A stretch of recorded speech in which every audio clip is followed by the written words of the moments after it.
MLB, NBA, NFL. Do you think in our lifetime, the three of us, there will ever be institutional capital that takes full control of one of those 92 teams? Within those three leagues, it will happen in our lifetime, but there needs to be substantial infrastructure and real estate adjacency to justify these valuations. Otherwise, these valuations are going to turn out to be probably too high.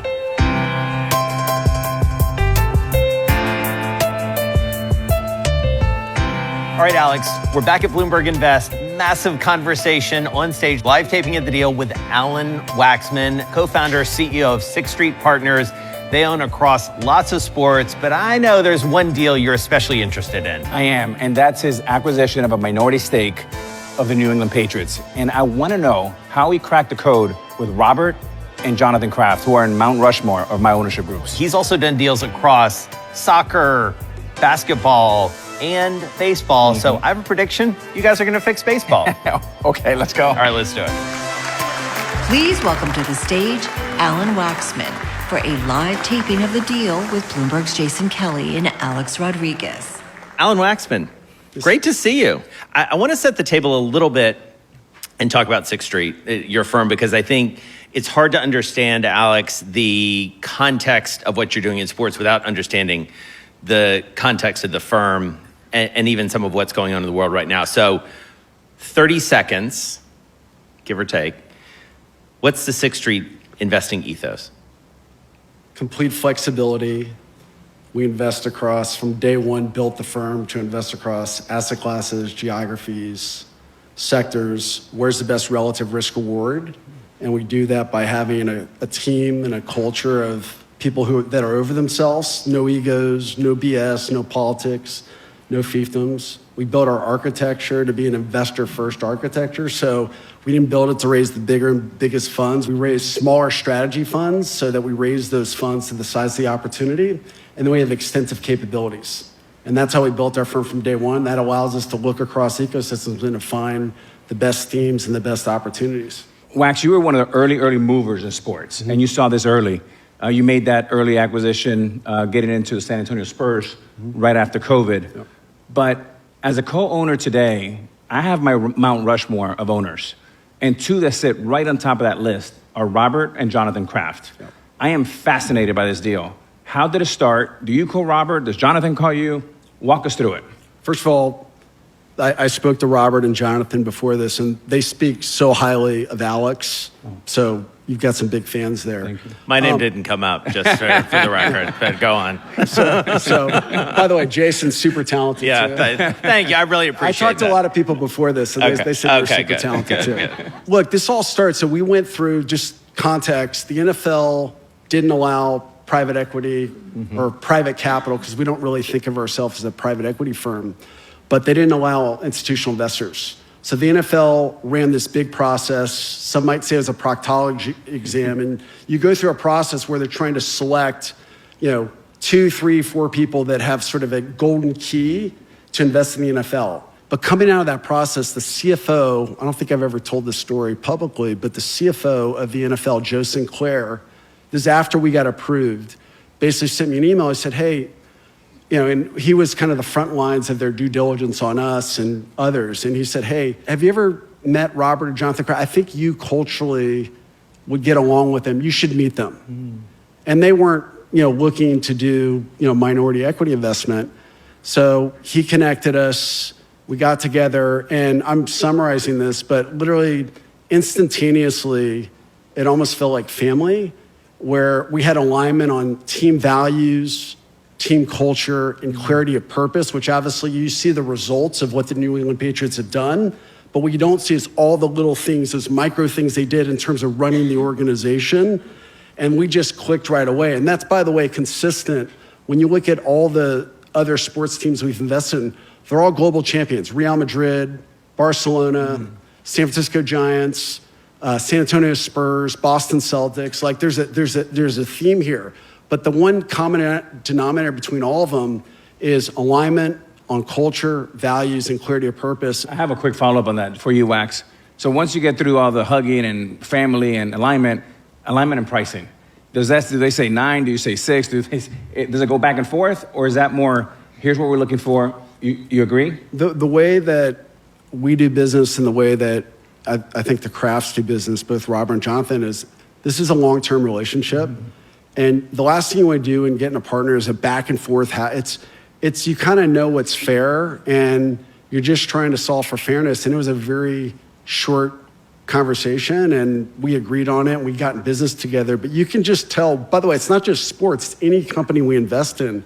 You can get a sense when you're in the meeting, you're watching the way they treat their employees, the way they treat junior people. You know, you talk to different people in the company or the teams. Are they all saying the same things? Are they saying 7 different things? And you can tell by just meeting everyone what that culture is, what the values are, and obviously do they have clarity of purpose.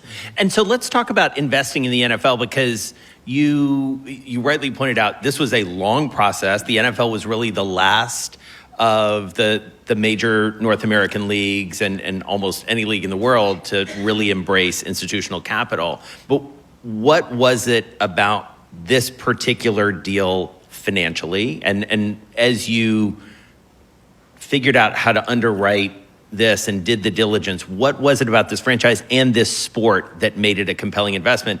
As a minority shareholder, no rights. I mean, this is, you're in it, but they're running it. Look, the first thing is like, what's the durability of the league? What's the leadership of the league? They're A+. Like, all you have to do is spend time with Roger. Goodell. Yeah, I mean, Roger Goodell. I mean, and the people below him, the owner, it's a world-class organization.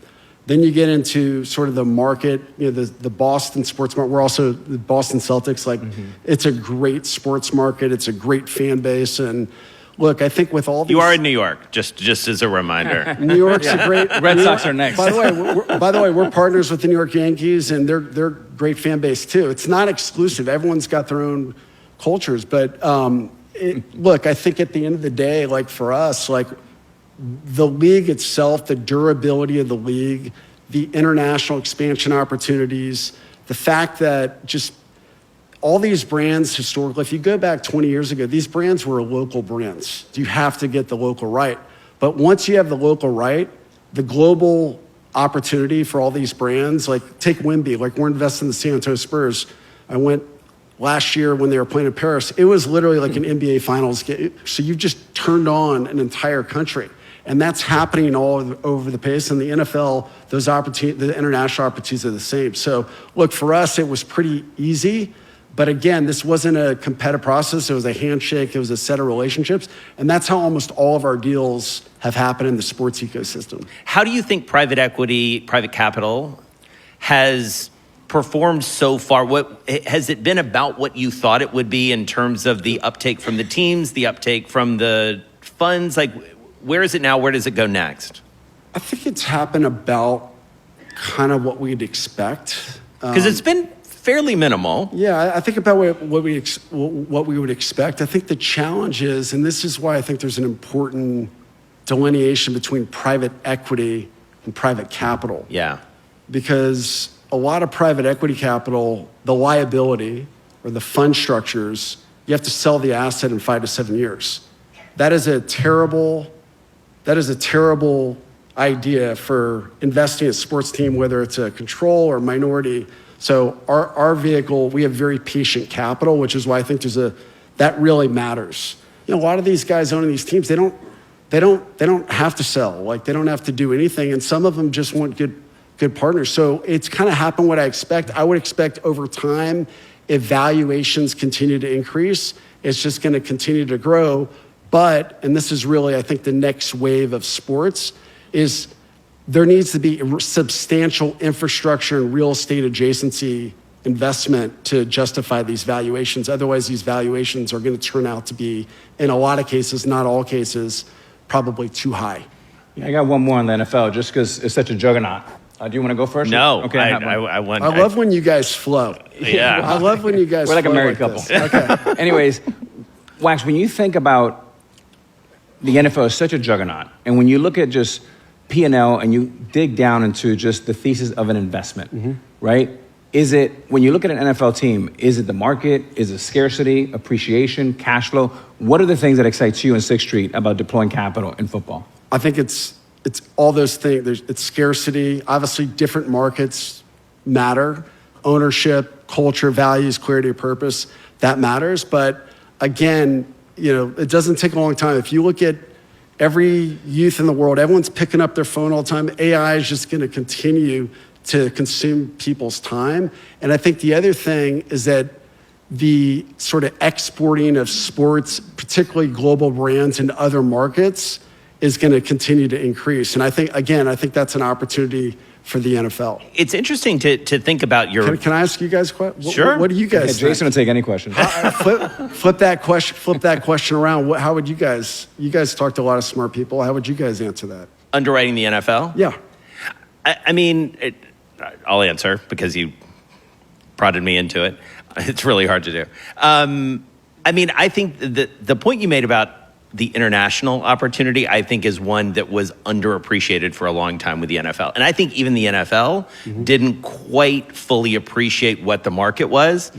And I think as it's invested more and more, I did a piece about Shad Khan of the Jaguars and Fulham FC a few years ago. And understanding through his eyes, he was obviously a pioneer with the London based games. I think that international piece, I know you've spent a lot of time with Roger Goodell and others. That seems to be the real growth market in terms of both fans and really the technology is such, and I think and we'll talk about this, I think, in the NBA section too, if you can truly globalize American football, good Lord. Here's what I can tell you with fact. There's excess demand for sports teams internationally in cities that want to bring NFL games to their markets. Yeah. So not to dodge your question. So it's kind of the things that I talked about that I really like about the NFL is the market is very important. The scarcity. Now think about if you're in real estate and there's only 32 beachfront properties and you own one of them. So I would think about that. The combination of appreciation and cash flow, it's very rare in sports. And to have that like a moat that you can actually underwrite it and it's like A paper as A paper can get, because obviously the national TV deal is going to get probably richer here. And then I would say I would over-index in leadership. And I think Roger Goodell is best in class, as good as they get as far as commissioner. And then when you have a guy like Robert Kraft and Jonathan, that makes it. Because at the end of the day, forget what the numbers say, you still have to be in partners with families, like a marriage. And that's how I would look at it. 100%. And I'd say across the NFL, there's some great owners across the NFL. All right, you want to talk some hoop? Sure. All right. The NBA is interesting, and you have such a fascinating lens here, Wax, because you went into the Spurs 6 years ago, five and change. Yeah, 5 and change. And then you go into the Celtics, a number of years later. The valuation differential alone is massive. How did the opportunity evolve? How did it change as you've sort of seen the NBA 5-6 years ago and the NBA today from a business perspective? From an institutional investor standpoint? Well, first of all, we were one of the first. I think we're the first or the second institutional investor in the NBA where, the San Antonio Spurs, we just literally, they changed the rules and we cold called the San Antonio Spurs. So it was... You literally just picked up the phone and you're like, R.C. Buford, what's up, bro? To be fair, it's my colleague, Austin Bowers, picked up the phone and that's what we do. We just picked up the phone. I grew up in Austin, so we had a view, an Austin, San Antonio view, but that was different. All these people are like, ooh, cold calling. Okay, I'm going to do that. Go ahead. Don't be afraid. Just be really a real person and just ask good questions. You'll be fine. Sorry, that was unsolicited advice. So whoever was talking in the audience. But so look, I think back then, that was the middle of COVID, so very different environment. These revenue had gone to a zero for a lot of these teams, or significantly reduced. So very different environment. I would say it's maturing. There's more people that are obviously getting into it. So I'd say that the competitive landscape is different. So that's different. But on the other hand, competitive landscape from an investor perspective. There's just more which is a good thing. There's the gentrification of the asset class. We were always interested in investing in sports. Themes are only as good if it's investable. Maybe in public markets you can express a theme, but in private markets you could have the best theme in the world, but if it's not investable, then it's a waste of time. And COVID made it investable. So that really opened it up and started to gentrify. Today, it's very different. First of all, we're at the beginning of a new media deal. So there's massive re-rating. So that's different, but there's also a lot more capital. But again, the international opportunity in the NBA it's massive. You look at the demographics, you look at the number of NBA players that are from different countries. And again, it takes one player on one team from one country to open up that country and open up that country in terms of possible engagement of new fans. Was that similar to you? Is that what you guys saw in 20? Yeah, we came in around the same time, right after COVID, which was a very scary time. I remember my mom saying, "What are you doing? Like, you have the Disney bubble, these stadiums you're going to go crazy. Like, you shouldn't do this." I said, "Mom, I think I'm okay." She made me think a little bit. But what's exciting about the NBA as we saw it, like, as you look at where we are today in 2026, the last 8 MVPs have been non-Americans. And then when you think about the global footprint that Wax is talking about and the opportunity, I think we're really in the early innings of where we're going to go as the NBA. So it's very exciting. It's interesting as we think back over let's just make it about us for a second. As we think back over the course of this show's history, one of our earliest guests was Brandy Chastain, one of your co-owners in Bay FC. And what was so interesting for us who followed this so closely as a business, your investment in Bay FC, an expansion team at the time, was radical and new because you were the first institutional fund that was allowed to become a control owner of a major U.S. sports team. Tell us a little bit about that deal from we sort of heard the Brandy perspective, sort of coming in as a player, but this is new territory at that time for a fund. Never have we made an investment where people thought we were crazy. But from our standpoint, it's one of the most asymmetric investments we've ever made. So just for context, the last expansion fee before we bought Bay FC was, I think, $3 or $4 million. And we paid $53 million, I don't know, 2 or 3 years later. So people thought we were crazy. But what got us on the NWSL initially is my, at the time, 9-year-old daughter. She was on her iPad, and she was watching an NWSL game. And I was like, that's kind of interesting. So look, through prodding, through a number of people around the ecosystem, like, you should take a look at this. So, and I'm summarizing, there's a lot, my wife was involved, so she was prodding me because she thought this was a great investment opportunity. She's much smarter than I am, by the way, applied mathematics major. But we started studying it, and we looked at the market, and at the time, like, a lot of the sponsorship revenue was in sort of the impact bucket. It wasn't in the CMO bucket. So the chief marketing officer versus the impact bucket. And that was just a major opportunity for us because we knew people were watching.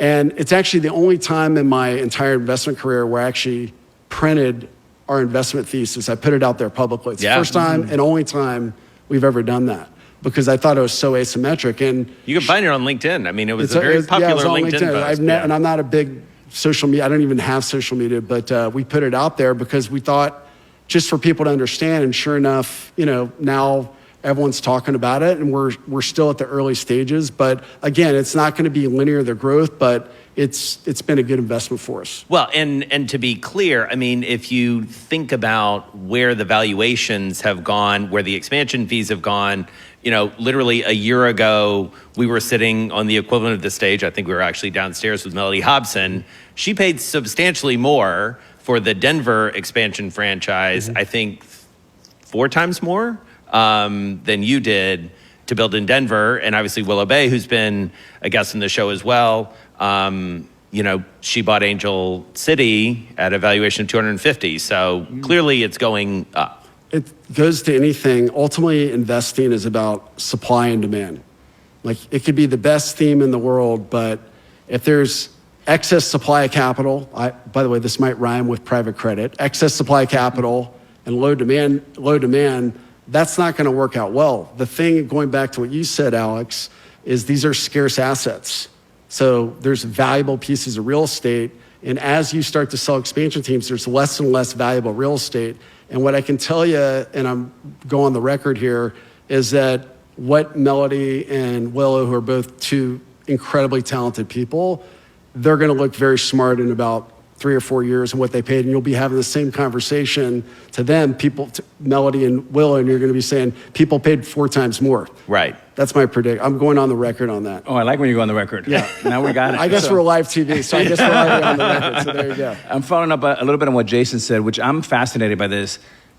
like Jason said, you're the first private institution, call it private equity institution of money, that's a control partner. I think we're the only one. The only one in the U.S. My question is on the big three. Yep. MLB, NBA, NFL. Do you think in our lifetime, the three of us, there will ever be institutional capital that takes full control of one of those 92 teams? I got to be careful here, but I'm going to say within those three leagues, it will happen in our lifetime for the simple reason that if valuations continue to go up, which in order for that to happen, there needs to be hundreds of billions of dollars of infrastructure and real estate investment to make that happen. Just the size of these valuations is going to get to a point where there's only going to be a finite number of individuals. So again, there's no certainties, but probabilistically, if you sort of play that through, I think the leagues will look at it. Will it happen in our lifetime? I think anything can happen in our lifetime.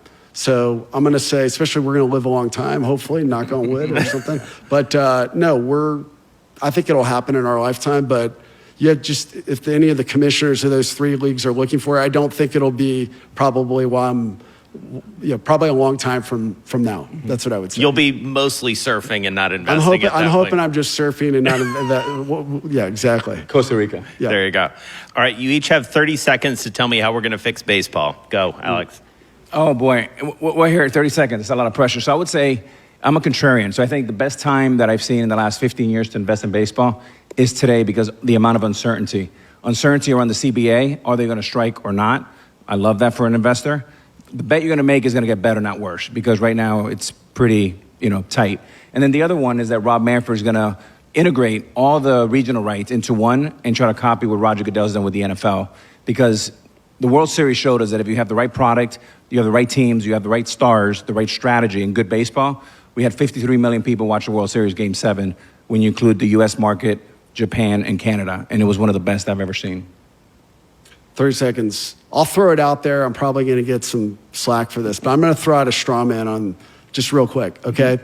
So first of all, you got to get the minimum standards up, minimum salary across the league. I think you got to do that. And this is going to be a little controversial, but I think that each team, I think you should have a salary cap, but each team should have one or two designated players that can pay whatever they want. So if you want to pay someone $1 billion, they're worth worth $1 billion, you can pay them. So you get 1, 2, 3, something that doesn't upset the competitive balance, but allows teams for these superstars to make what they earn. And you put all that together, and then you get people like on the TV deal and media rights aligning interests. So they're trying to grow the pie together because, again, there's an international investment opportunity in baseball, and they've done a good job. But there's a lot more fruit out there. So I think getting away from the zero-sum game and trying to align interests, that would be my controversial, which I'll have 20. And I'll jump on one because we're running out of time really quickly.